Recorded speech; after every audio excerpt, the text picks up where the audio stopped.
Douglas Bickford, 6:04 a.m. here in Klamath Falls, Oregon, which is my hometown. I'm teaching self-esteem on YouTube because, number one, nobody's teaching self-esteem. Television don't teach it. Facebook don't teach it. YouTube don't teach it. Nobody teaches it.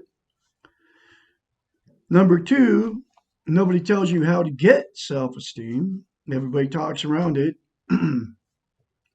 Number three, and nobody tells you how simple it is. And here's how simple it is. And it comes out of a book called The Portable Therapist, written by a psychiatrist who named Susanna McMahon. She wrote a book. It's called, in 1985, just like I said, The Portable Therapist. And the concept in it is, what she says is, look at yourself in the mirror and say, I love you. So I, started doing that, probably 11 months ago now. And it gave me self-esteem on steroids, okay? But here is the concept. I love you, say I love you in the mirror. Say I love my inner child. I acknowledge I have an inner child. I'm going to nurture and take care of my inner child. I'm worthy to be loved and worthy to love. And say that to yourself every day for the rest of your life.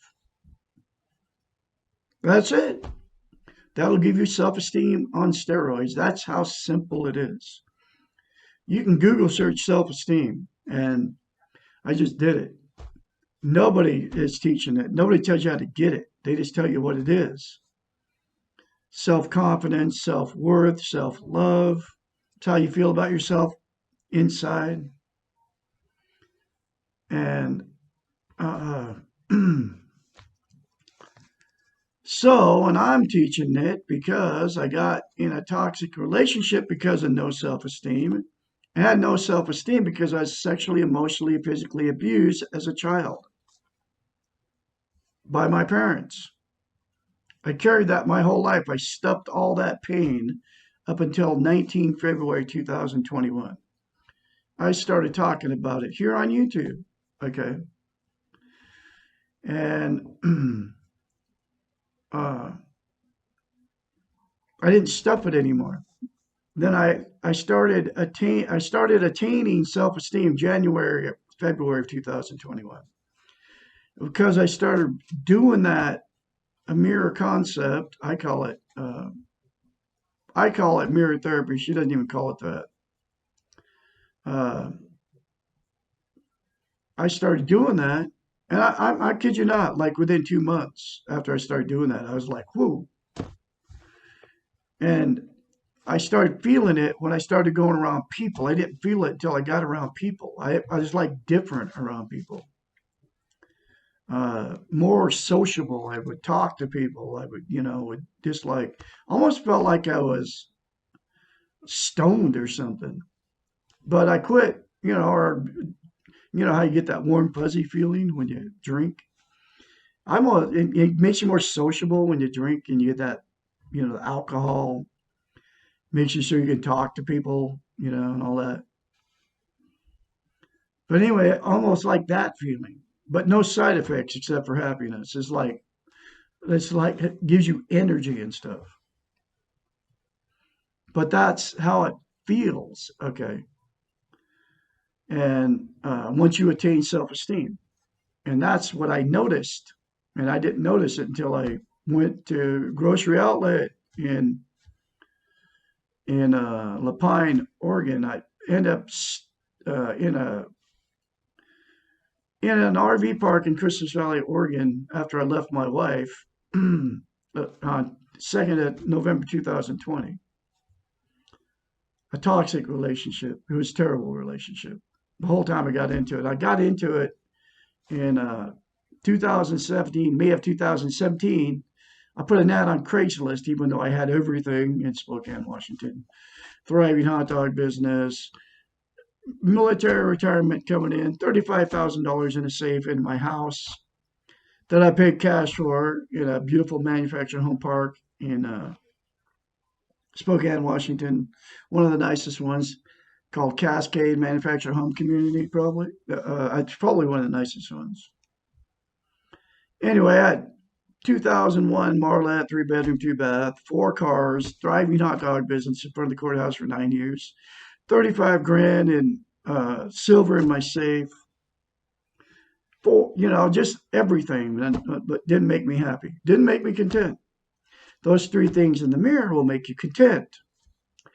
Because here's the thing about self esteem: you can't love without it, and you can't be loved without it, and you cannot uh, be content, be happy without self esteem. It's the absolute only thing that'll make you happy.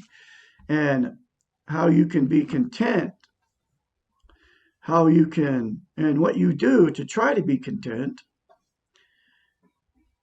is drugs, alcohol, sex, TV, religion, another person, material possessions, or money. 8 things. Those are called externals, and all this stuff comes out of this book. That's why she calls it the portable therapist. It'll make you healthy minded. Those are all externals. You'll never be happy by any of those. Never. That's why your relationship jump. Okay. That's why you get addicted to alcohol, cigarettes, drugs, pot, I mean, all of it. And you can include caffeine in that statement too. Yes, your favorite beverage, coffee, is a drug. It's a stimulant. You're using it to make yourself feel better. Okay. That's what you do all those 8 things for. Try to feel better. You buy a new car, then all the newness of it wears off, and then it'll sit in your driveway and you got a huge payment. And then it's like it makes you happy at first, but then it goes away. Drugs, same thing. While you're on it, it's okay, but it wears off. Alcohol, same thing. Caffeine, the same thing. People, the same thing. That's why people are relationship jump. You'll get tired of the person you're with, and then you just doesn't make you happy anymore. That's why people get divorced. That's why I've been married 4 times and divorced 4 times. Uh, Religion, the same thing. You go to church, right? And you're happy while you're in it. You go well, happy when you give them money, and you're at the church, and you go to their potlucks, and you do the communion thing and all that. It makes you content while you're doing all that. But then you walk out, then you're not content anymore. That's why you go back to church, because it makes you content, makes you happy. Sex, same thing. Have sex, and then you're married to somebody, it gets old, and that's why people cheat on each other, because the sex part, the newness goes away, and that good feeling goes away, and then you're not content anymore with that person, and then you'll go find somebody else. Same thing with money. You get money, you put it in bank, you save it, you spend it, whatever you do with it, then you want more, even though you got a bunch in savings, because initially it makes you happy. And material possessions, all know how that is. You buy something new to make yourself feel better, and it does feel better for a minute. All those 8 things, I'm telling you, man, will never make you content. The 3 things in the mirror to yourself will make you content. And here's the other thing: you cannot lie to yourself in the mirror, okay? And 100% of people, they get in front of a mirror, and guess what you say about yourself? Bad things. And you know why you do that? Because that's what you believe about yourself. And that's why you think I'm nuts by telling you to say good things to yourself in the mirror, because it's a defense mechanism. Because you don't believe it about yourself, so you can't say good things to yourself in the mirror. It's always bad. It's very easy for you to say bad things. So when you say that to yourself in the mirror, folks, I guarantee you that It will change you, but the first time you do it, you'll have to force yourself to do it, just like I did. Okay. Now I can confidently say, I love Douglas Bickford. I love my inner child. I'm worthy to be loved, worthy to love. And the more positive you say to yourself, period, it more will come to you. Like you can say whatever you want, say good things to yourself. I mean, you say to yourself in the mirror, bad things, just turn that, swap that for don't say bad things about yourself, say good things about yourself. It will change the way you are. It works. And, she was a psychiatrist. This comes from this woman, okay, a psychiatrist. It's not coming from Douglas Bickford, but it works. It works for me. Anyway, I'm going through the book, The Portable Therapist, one chapter at a time. And this book is in a link in the description of every video I put up. Get the book, folks. It's very cheap. And between $5 and $15. And read this book. There's many more concepts in the book that will change your messed up life. Okay, for sure. I'm a witness. It happened to me. And I can be your mentor. I've been through the change. I can encourage you to keep saying good things about yourself. And there's billions of you on the planet that are in toxic relationships that have no it's because you have no self-esteem. I didn't know I didn't have any self-esteem, and I know there's billions of you out there in the same boat that have happened to me, has happened to me emotionally, sexually, or physically abused as children. It's epidemic proportions of how many of us. And the problem is, like I said, you stuff all that pain and you never talk about it. The woman I was married to, she stuffed all of it, and it destroyed our marriage. Actually, 4 marriages. Every one of them was stuffing all their emotional, physical, and sexual abuse. I think every woman I was married to was sexually abused by a family member or her own father, okay, or mother. They were. And they stuffed all of it, and it destroyed every one of our marriages. Every time I was married to one, they destroy. You become toxic to each other. And there's billions of you right now in the same boat. Anyway, here is the next chapter. Chapter 35. Why can't I keep my defenses? This is a very important chapter. Actually, they all are. When you see me out there, I got like 20 YouTube channels. Sub me, and share these very important videos, please. Why can't I keep my defenses? We all have defenses. They are used to protect us from what we cannot handle. Just as the body will go into shock when it suffers a trauma in order to protect itself from too much pain, so will defenses occur when the emotional pain is overwhelming. Just as shock can only protect the physical body for a temporary period, and then the shock itself becomes dangerous and often fatal. So the overuse of defenses can also become emotionally fatal.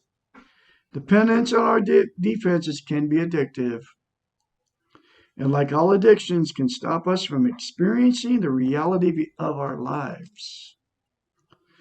What are our defenses? Denial, repression, externalization, rationalization, and intellectualization are some of the more familiar ones. This woman I was with, she would use she used actually all of those. She was in denial of all her sex abuse. Okay, my last marriage, the 4th one. Okay, and actually, so was the 3rd one. Okay, she was in denial of all that her dad. My 3rd one, her father raped her when she was 11 years old, and never got help for it, nothing. And then my 4th one, I believe she was raped by her older half brother that lived on my property. Okay.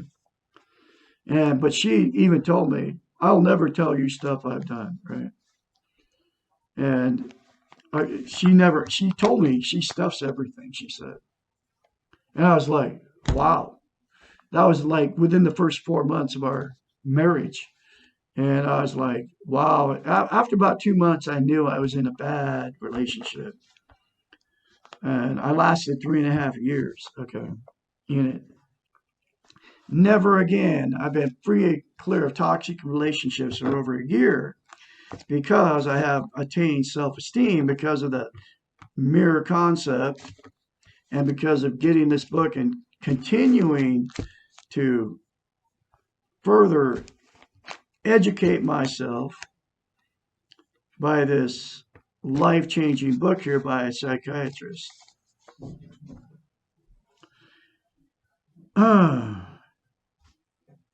Okay, where am I at? Dependence on our defenses can be addictive, and like all addictions, can stop us from experiencing reality of our lives. I think I read that. What are they? Denial, repression, externalization, rationalization, intellectualization are some of the more familiar ones. They allow us to explain behaviors that we do not want to deal with.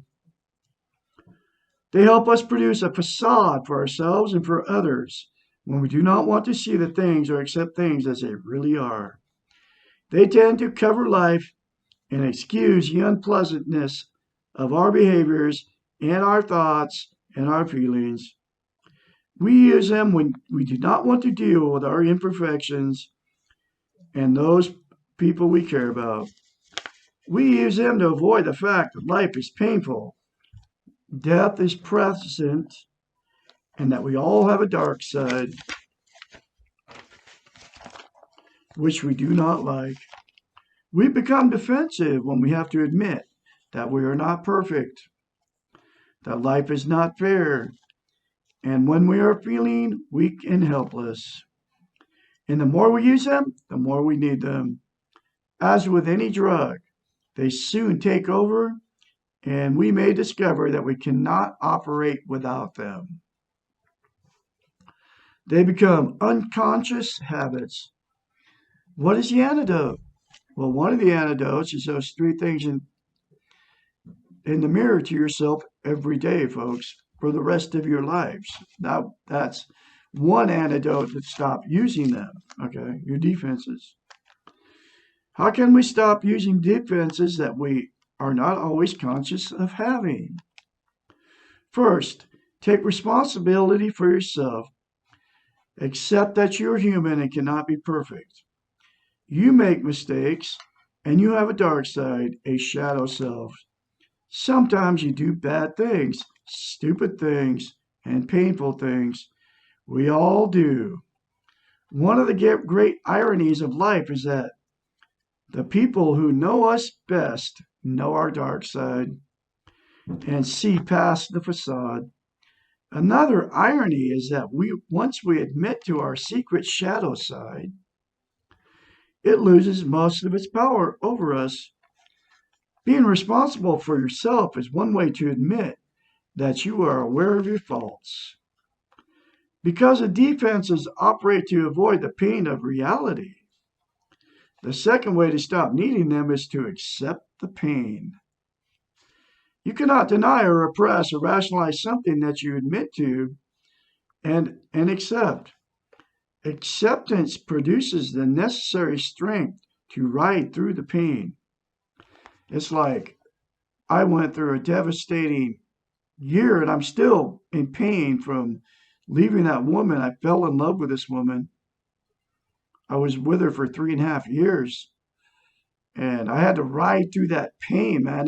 It's a terrible thing. But you have to accept that pain and you have to ride through it and let the pain happen, okay, to get healthy. It takes much less energy to admit that you are in pain and deal with the pain than it does to deny or intellectualize what you're feeling.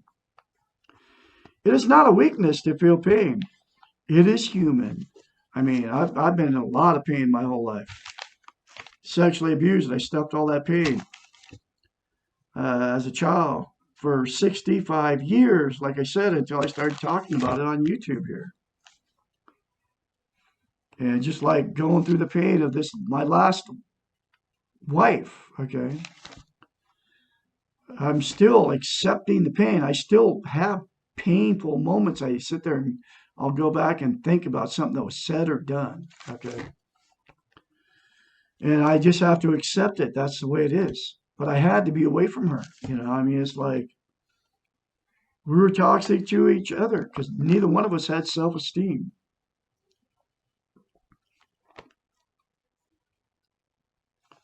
Once you take responsibility for yourself and admit that you feel pain, you will free yourself from the need for your defenses. Defense mechanisms only work well when we are not consciously aware of them. Taking responsibility for yourself, for your behaviors, means that you no longer need to defend yourself. Admitting your weaknesses and accepting your humanness allows you to let your defenses go. You no longer need them to protect you. You will become strong enough to deal with your pain. Becoming aware of what you're doing and when you are defending yourself is part of having self-esteem.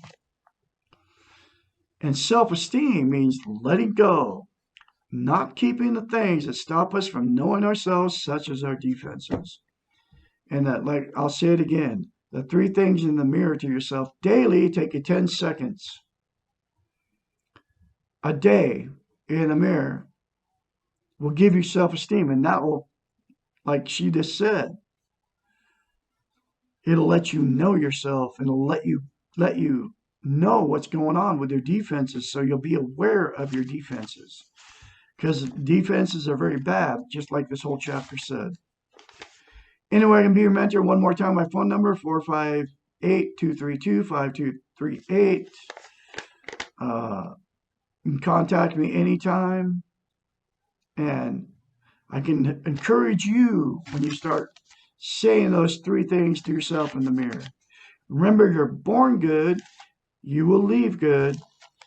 You all have a great day out there, and I'll have another chapter for you tomorrow, which is, how can I learn to let go? You all have a great day.